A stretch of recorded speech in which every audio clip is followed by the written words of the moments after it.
ಸ್ನೇಹಿತರೆ ನಮಸ್ಕಾರ. ನಿಮಗೆ ನಾನು ಹಿಂದಿನ ಸ್ಟೋರಿಯಲ್ಲಿ ಒಂದು ವಿಚಾರವನ್ನು ಹೇಳಿದ್ದೆ. ದರ್ಶನ್ ಪ್ರಕರಣದ ಇಡೀ ದಿಕ್ಕನ್ನೇ ಬದಲಾಯಿಸುವಂಥ 3 ಸೆಕೆಂಡ್ನ ಒಂದು ವಿಡಿಯೋ ಈಗ ಭಾರಿ ಹಲ್ಚಲನ್ನು ಎಬ್ಬಿಸಿದೆ ಅನ್ನುವಂಥದ್ದು.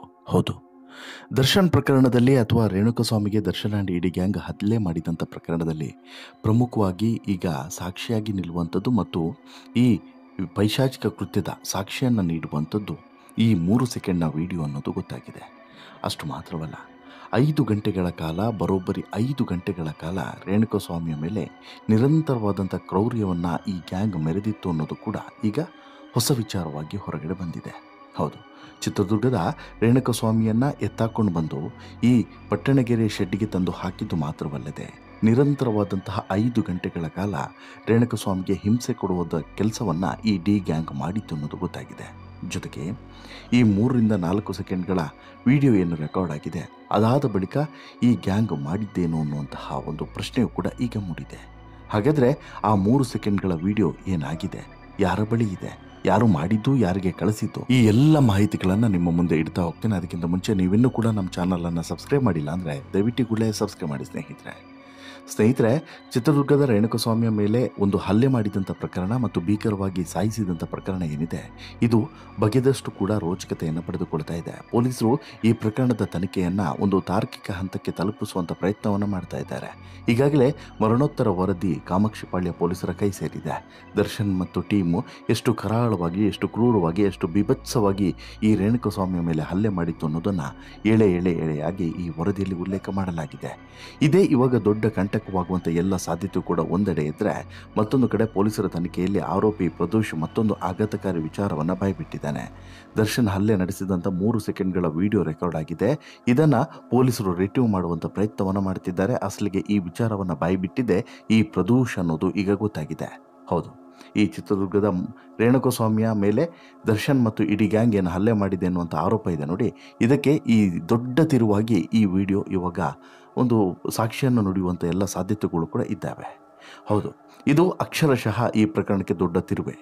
ರೇಣುಕಸ್ವಾಮಿಯ ದೇಹದ ಮರಣೋತ್ತರ ಪರೀಕ್ಷೆಯ ಅಂತಿಮ ವರದಿ ಕಾಮಾಕ್ಷಿಪಾಳ್ಯ ಪೊಲೀಸರ ಕೈ ಸೇರಿದೆ. ಇದರಲ್ಲಿ ರೇಣುಕಸ್ವಾಮಿಗೆ ಚಿತ್ರಹಿಂಸೆಯನ್ನು ನೀಡಿ ಹಲ್ಲೆ ಮಾಡಿ ಆತನ ಜೀವವನ್ನು ತೆಗೆದಿರುವುದು ರಹಸ್ಯವು ಈಗ ಬೆಳಕಿಗೆ ಬಂದಿದೆ.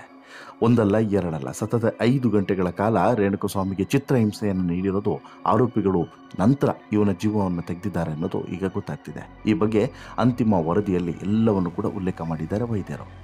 ಬಲವಾದಂಥ ಹೊಡೆತದಿಂದ ಈ ನೋವನ್ನು ತಡೆದುಕೊಳ್ಳಲು ಆಗದೆ ರೇಣುಕಸ್ವಾಮಿ ಜೀವವನ್ನು ಬಿಟ್ಟಿದ್ದಾನೆ ಅನ್ನುವಂಥ ವಿಚಾರವೂ ಕೂಡ ಉಲ್ಲೇಖ ಇದೆ.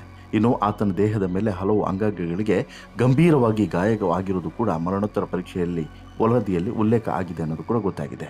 ಇನ್ನು ರೇಣುಕಸ್ವಾಮಿಯ ಮರಣೋತ್ತರ ಪರೀಕ್ಷೆ ವಿಕ್ಟೋರಿಯಾದಲ್ಲಿ ನಡೆದಿತ್ತು. ಆದರೆ ಆಸ್ಪತ್ರೆ ವೈದ್ಯ A1 ಆರೋಪಿ ಪವಿತ್ರಗೌಡ ಅವರ ಸ್ನೇಹಿತೆ ಸಮತಾ ಅವರ ಪತಿ ಅನ್ನುವಂಥ ಅನುಮಾನ ಇದ್ದಿದ್ದರಿಂದ ಹೀಗಾಗಿ ಸಾಕಷ್ಟು ಗೊಂದಲಗಳು ಕೂಡ ಇತ್ತು. ನಂತರ ಆಸ್ಪತ್ರೆಯವರು ಕೂಡ ಸ್ಪಷ್ಟನೆಯನ್ನು ಕೊಟ್ಟು ಅವತ್ತು ಅವರು ಯಾವುದೇ ಕಾರಣಕ್ಕೂ ಕೂಡ ಡ್ಯೂಟಿಯಲ್ಲಿ ಇರಲಿಲ್ಲ ಮತ್ತು ಅವರು ಬಂದೇ ಇರಲಿಲ್ಲ ಅನ್ನುವಂಥ ವಿಚಾರವನ್ನು ಕೂಡ ಹೇಳ್ತಾರೆ. ಇದಾದ ಬಳಿಕ ಒಂದು 3-4 ಸೆಕೆಂಡ್ನ ವಿಡಿಯೋ ಈ ಪ್ರಕರಣದ ಅಸಲಿಯತೆಯನ್ನು ಬಿಚ್ಚಿಡುತ್ತೆ ಅನ್ನುವಂತಹ ಮಾಹಿತಿ ಸಿಗ್ತಾ ಇದೆ. ರೇಣುಕಸ್ವಾಮಿಯ ಮೇಲೆ ದರ್ಶನ್ ಹಲ್ಲೆ ನಡೆಸುವಂಥ ವಿಡಿಯೋವನ್ನು ಆರೋಪಿ ಪ್ರದೋಷ್ ರೆಕಾರ್ಡ್ ಮಾಡಿರುವಂಥ ವಿಚಾರ ಬಯಲಾಗಿದೆ. 3-4 ಸೆಕೆಂಡ್ ರೆಕಾರ್ಡ್ ಆಗಿರುವಂತಹ ವಿಡಿಯೋ ಈ ಸ್ಟಾಪ್ ಮಾಡಿದ್ದಾನೆ ತಕ್ಷಣಕ್ಕೆ. ಅಂದರೆ ಆತನಿಗೆ ಗೊತ್ತಾಗುತ್ತೆ ದರ್ಶನ್ ನೋಡ್ತಾನೆ ಅನ್ನುವಂಥ ಹಂತಕ್ಕೆ ಸ್ಟಾಪ್ ಮಾಡಿದ್ದಾನೆ. ಈ ಹಲ್ಲೆ ವಿಡಿಯೋವನ್ನು ಪ್ರದೋಷ್ ನಂತರ ಡಿಲೀಟ್ ಮಾಡಿದ್ದಂತೆ. ಈ ವಿಡಿಯೋ ರೆಕಾರ್ಡ್ ಮಾಡಿದ್ರು ಹೇಳಿದ್ದೆ ದರ್ಶನ್ ಅಂತ ಹೇಳ್ಬಿಟ್ಟು ತನಿಖೆ ವೇಳೆ ಪ್ರದೋಷ್ ಪೊಲೀಸರ ಮುಂದೆ ಹೇಳಿಕೆಯನ್ನು ನೀಡಿದ್ದಾನೆ. ಸದ್ಯ ಡಿಲೀಟ್ ಆಗಿರುವಂಥ ವಿಡಿಯೋವನ್ನು ಪೊಲೀಸರು ರಿಟ್ರೀವ್ ಮಾಡಿದ್ದಾರೆ. 3 ಸೆಕೆಂಡ್ನ ವಿಡಿಯೋದಲ್ಲಿ ದರ್ಶನ್ ಕರಾಳತೆ ಸೆರೆಯಾಗಿದ್ದು ರಿಟ್ರೀವ್ ಆಗಿರುವಂಥ ವಿಡಿಯೋ ಸದ್ಯ ಕೇಸ್ಗೆ ಪ್ರಮುಖ ಸಾಕ್ಷಿಯಾಗುವಂಥ ಎಲ್ಲ ಸಾಧ್ಯತೆಯೂ ಕೂಡ ಇದೆ ಅನ್ನುವಂಥ ಮಾಹಿತಿ ಇದೆ. ಒಂದು ವೇಳೆ ಇದೇ ಪ್ರಮುಖ ಸಾಕ್ಷಿ ಆದರೆ ದರ್ಶನ್ಗೆ ಸದ್ಯಕ್ಕಂತೂ ಉಳಿಗಾಲ ಇಲ್ಲವೇ ಇಲ್ಲ ಅನ್ನುವಂಥ ಮಾತುಗಳು ಕೂಡ ಕೇಳಿ ಬರ್ತಿದೆ. ಇನ್ನು ಪೊಲೀಸರು ರೇಣುಕಸ್ವಾಮಿ ಹತ್ಯೆ ಕೇಸ್ನಲ್ಲಿ ಮತ್ತಷ್ಟು ಟೆಕ್ನಿಕಲ್ ಎವಿಡೆನ್ಸ್ಗಳನ್ನು ಸಂಗ್ರಹಿಸಿದ್ದಾರೆ. ಪಟ್ಟಣಗೆರೆ ಶೆಡ್ನ CCTVಯಲ್ಲಿ ಮೃತದೇಹ ದೇಹವನ್ನು ಎಳೆದುಕೊಂಡು ಹೋಗುವಂಥ ದೃಶ್ಯ ಕೂಡ ಸೆರೆಯಾಗಿದೆ. ಒಂದು ರೂಮ್ನಿಂದ ಮತ್ತೊಂದು ರೂಮ್ಗೆ ಎಳೆದುಕೊಂಡು ಹೋಗಿದ್ದಾರೆ. ಆದರೆ ಆರೋಪಿ ರಾಘವೇಂದ್ರ CCTV ದೃಶ್ಯವನ್ನು ಡಿಲೀಟ್ ಮಾಡಿದ್ದಾನೆ. ಸದ್ಯ ಪೊಲೀಸರು ಶೆಡ್ನಲ್ಲಿನ CCTV DVRಗಳನ್ನು ರಿಟ್ರೀವ್ಗಾಗಿ FSLಗೆ ರವಾನೆ ಮಾಡಿದ್ದಾರೆ. ನಟ ದರ್ಶನ್ RR ನಗರದ ಮನೆಯಲ್ಲೂ ಕೂಡ ತನಿಖೆಗೆ ಪೂರಕವಾದಂಥ ಟೆಕ್ನಿಕಲ್ ಎವಿಡೆನ್ಸ್ ಸಿಕ್ಕಿದೆ ಅನ್ನುವಂತಹ ಮಾಹಿತಿಯೂ ಕೂಡ ಸಿಕ್ಕಿದೆ. ಒಟ್ಟಾರೆ ರೇಣುಕಸ್ವಾಮಿಯ ಪ್ರಕರಣ ಏನಿದೆ ಅಥವಾ ಈ ರೇಣುಕಸ್ವಾಮಿಯನ್ನು ಹಲ್ಲೆ ಮಾಡಿ ಮುಗಿಸಿದಂಥ ಪ್ರಕರಣ ಏನಿದೆ, ಬೇರೆ ಬೇರೆ ಆಯಾಮದಲ್ಲೂ ಕೂಡ ದರ್ಶನ್ಗೆ ಕಂಟಕವಾಗುವಂಥ ಎಲ್ಲ ಸಾಧ್ಯತೆಯೂ ಕೂಡ ಇದೆ. ಅಸಲಿಗೆ ಈ 3 ಸೆಕೆಂಡ್ನ ವಿಡಿಯೋದಲ್ಲಿ ಏನಿದೆ ಅನ್ನುವಂಥದ್ದು ಈಗಿರುವಂಥ ಕುತೂಹಲ. ಯಾಕಂತ ಹೇಳಿದರೆ ಇಡೀ ಪ್ರಕರಣದ ದಿಕ್ಕನ್ನು ಈ 3-4 ಸೆಕೆಂಡ್ನ ವಿಡಿಯೋ ಬದಲಾಯಿಸಿ ಬಿಡಬಹುದು. ಅಲ್ಲಿ ಹಲ್ಲೆ ಮಾಡುವಂಥ ಸಂದರ್ಭದಲ್ಲಿ ದರ್ಶನ್ ಆ ವಿಡಿಯೋದಲ್ಲಿ ಸೆರೆಯಾಗಿದ್ದೇ ಹೌದು ಅಂತಾದರೆ ದರ್ಶನ್ಗೆ ಇದು ದೊಡ್ಡ ಮುಳುವಾಗ್ತದೆ. ಕಾರಣ ಏನು ಅಂತ ಹೇಳಿದರೆ, ಒಂದು ಈ ಹಲ್ಲೆ ಮಾಡಿರುವಂಥದ್ದನ್ನು ವಿಡಿಯೋ ಮಾಡಿ ಅದನ್ನು ಡಿಲೀಟ್ ಮಾಡಿರುವಂಥದ್ದು, ಇಷ್ಟು ಕೂಡ ಅಪರಾಧಗಳೇ ಆಗ್ತವೆ. ಹೀಗಾಗಿ ಈ 3 ವಿಚಾರಗಳಲ್ಲೂ ಕೂಡ ದರ್ಶನ್ ಇನ್ನಷ್ಟು ಸಂಕಷ್ಟವನ್ನು ಎದುರಿಸಬೇಕಾಗ್ತದೆ. ಪೊಲೀಸರು ಈ ವಿಚಾರವನ್ನು ಕೂಡ ಚಾರ್ಜ್ ಶೀಟ್ನಲ್ಲಿ ಉಲ್ಲೇಖ ಮಾಡಿಯೇ ಮಾಡ್ತಾರೆ. ಇದರ ಜೊತೆಗೆ ಆ ವಿಡಿಯೋವನ್ನೇ ಸಾಕ್ಷಿಯಾಗಿ ಒಂದು ವೇಳೆ ಕೋರ್ಟ್ ಪರಿಗಣಿಸಿದ್ರೆ ದರ್ಶನ್ಗೆ ಕಠಿಣ ಶಿಕ್ಷೆಯನ್ನು ವಿಧಿಸುವಂಥ ಸಾಧ್ಯತೆಯೂ ಕೂಡ ಇರ್ತದೆ. ಒಂದು ವೇಳೆ ಆ ವಿಡಿಯೋದಲ್ಲಿ ಸರಿಯಾಗಿ ಸ್ಪಷ್ಟವಾಗಿ ಇರದೇ ಇದ್ದರೆ ಮಾತ್ರ ದರ್ಶನ್ಗೆ ಸ್ವಲ್ಪ ರಿಲೀಫ್ ಸಿಗಬಹುದು. ಅದು ಬಿಟ್ಟರೆ ಈ ಪ್ರಕರಣದಲ್ಲಿ ಇವರೆಲ್ಲರೂ ಕೂಡ ಭಾಗಿಯಾಗಿರೋದು ಮಾತ್ರ ಖಡಾಖಂಡಿತವಾಗ್ಲೂ ಹೌದು ಅನ್ನುವಂತಹ ಮಾತುಗಳನ್ನು ಈ ಪ್ರಕರಣದ ಇತರ ಆರೋಪಿಗಳು ಹೇಳ್ತಾ ಇದ್ದಾರೆ. ಜೊತೆಗೆ ಈ ಆರೋಪಿಗಳೇ ಒಂದಷ್ಟು ಸೀಕ್ರೆಟ್ ವಿಚಾರಗಳನ್ನು ಕೂಡ ಈಗ ಬಹಿರಂಗಪಡಿಸ್ತಿದ್ದಾರೆ. ಅದು ಈಗ ಉಳಿದಂಥವರಿಗೆ ದೊಡ್ಡ ಮುಳುವಾಗುವಂಥ ಚಾನ್ಸಸ್ ಇದೆ.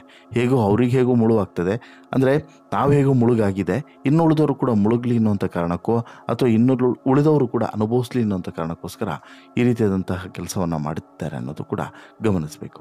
ಇನ್ನು ದರ್ಶನ್ ವಿಚಾರವನ್ನು ನೋಡೋದಾದರೆ ದರ್ಶನ್ ಅಕ್ಷರಶಃ ಕಂಬಿಯ ಹಿಂದೆ ದಿನಕ್ಕೆ ವೀಕ್ ಆಗ್ತಾನೆ ಇದ್ದಾರೆ. ಮಾನಸಿಕವಾಗಿ ದೈಹಿಕವಾಗಿ ಸಾಕಷ್ಟು ಬಳಲಿ ಹೋಗಿದ್ದಾರೆ. ಯಾವುದೇ ವಿಚಾರದ ಬಗ್ಗೆನೂ ಕೂಡ ಹೆಚ್ಚು ಮಾತನಾಡ್ತಿಲ್ಲ ಅನ್ನೋದು ಕೂಡ ಗೊತ್ತಾಗ್ತಿದೆ. ಒಂಟಿಯಾಗಿ ಇರೋದಕ್ಕೆ ದರ್ಶನ್ ಬಯಸ್ತಾ ಇದ್ದಾರೆ ಅನ್ನೋದು ಕೂಡ ಗೊತ್ತಾಗ್ತಿದೆ.